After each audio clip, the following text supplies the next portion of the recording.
दोस्तों, Donald Trump ने एक और हड़कंप मचा दिया है। पनामा नहर पर कब्जे की बात कह दी है।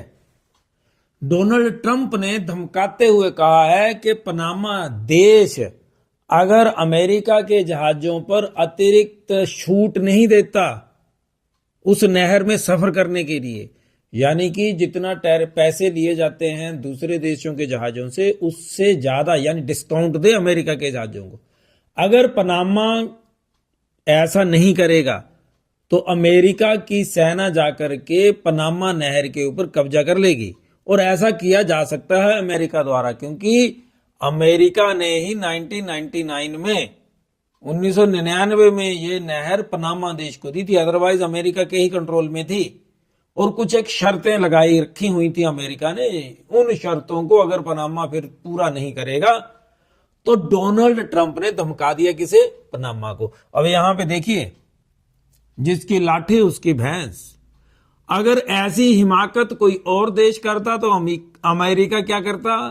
धमकाता उस देश को, हड़काने लगते ये लोग। लेकिन क्योंकि बात अपनी है तो अगर सीधी उंगली से घी ना निकलेगा तो टेढ़ी की जाएगी। ये बहुत बड़ी इन लोगों की व्यवहार में विषमता है थ्रू आउट वर्ल्ड। जब इनके ऊपर बात आ जाए तब ये बोलते हैं साम दाम दंड भेद हम सब अपनाएंगे।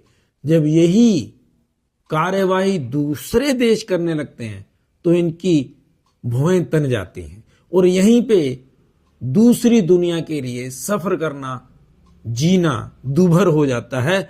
अमेरिका के जो होने वाले राष्ट्रपति हैं डोनाल्ड ट्रंप, इनका व्यवहार कहीं ना कहीं पूरे विश्व के लिए असुविधाजनक लग रहा है।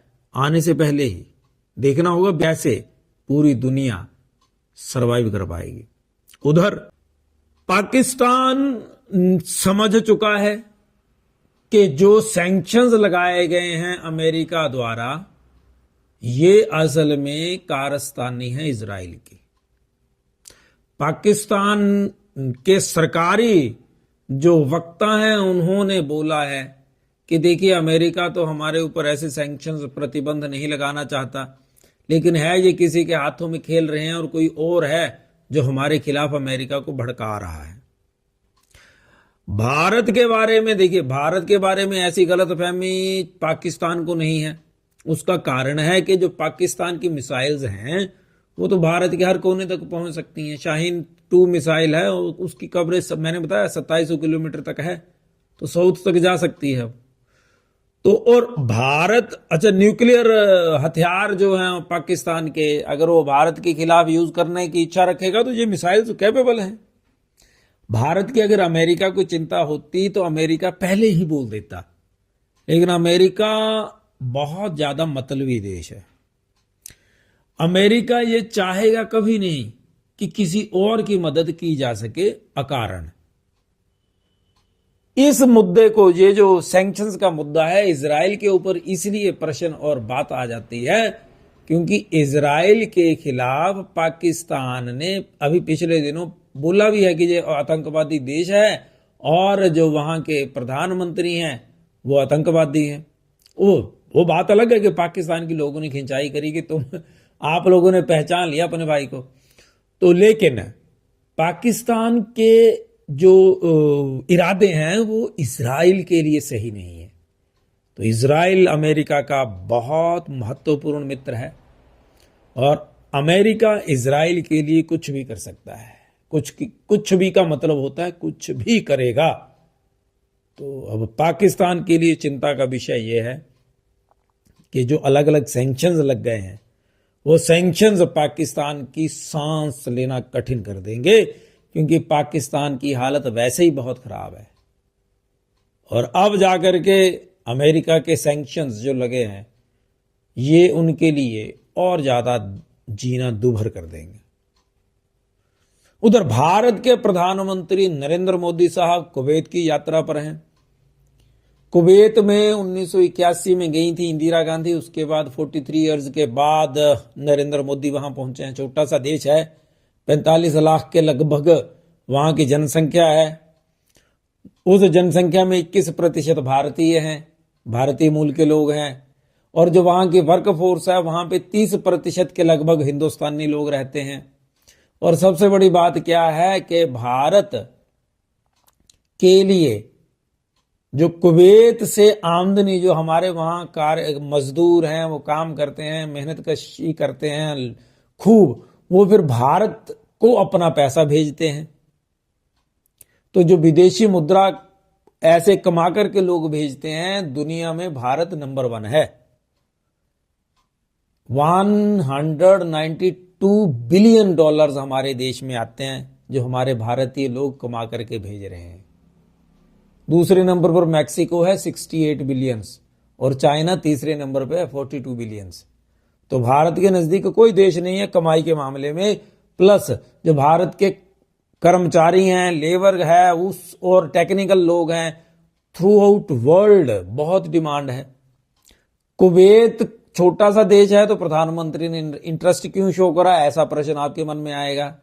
कोरोना काल में कुवैत ने भारत को जो मेडिकल ऑक्सीजन होती, लिक्विड मेडिकल ऑक्सीजन, इसकी सप्लाई भारत को की थी जब भारत के पास ये सुविधाएं नहीं थी और हमारे यहां बहुत शॉर्टेज थी ऑक्सीजन की।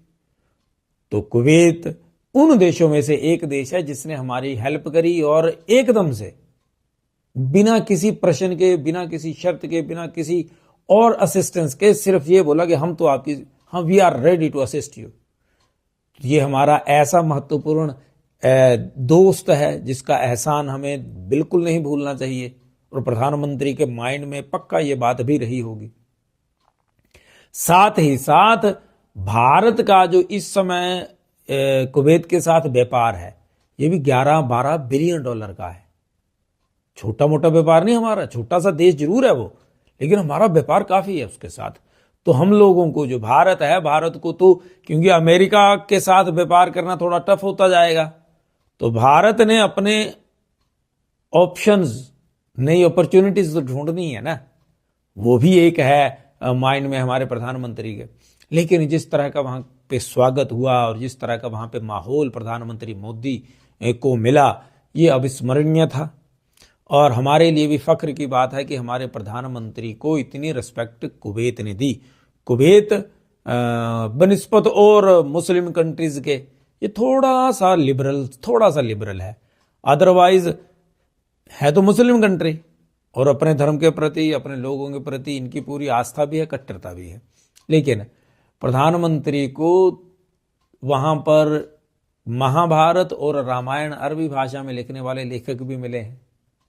तो इस तरह से ऐसा देख सकते हैं कि वो अच्छे पढ़े लिखे और आधुनिक काल में जीने वाले मुस्लिम देश की श्रेणी में आते हैं। उधर कुवैत नया कुवैत बनने की इच्छा रखता है, इंफ्रास्ट्रक्चर बनाना चाहता है। तो भारत के प्रधानमंत्री ने वहां पे जाकर के ऐलान किया है कि हमारे पास वर्क फोर्स भी है, टेक्नोलॉजी भी है, हमारे पास सब कुछ है, आप हमें अगर मौका देंगे तो हम आपके साथ कंधे से कंधा मिलाकर के नया कुवैत बनाएंगे। तो ये यात्रा भारत के लिए बहुत अच्छी रही, ऐसा मुझे लगता है। आने वाले दिनों में भारत के साथ कुवैत के और ज्यादा व्यापार होने की संभावना है और भारत की खुशहाली में कुवैत की जो आमदनी है, कुवैत से जो भारतीय पैसा कमा करके भारत लाएंगे, उसका भी योगदान बढ़ेगा, ऐसी मैं आशा करता हूं। जय हिंद, जय भारत।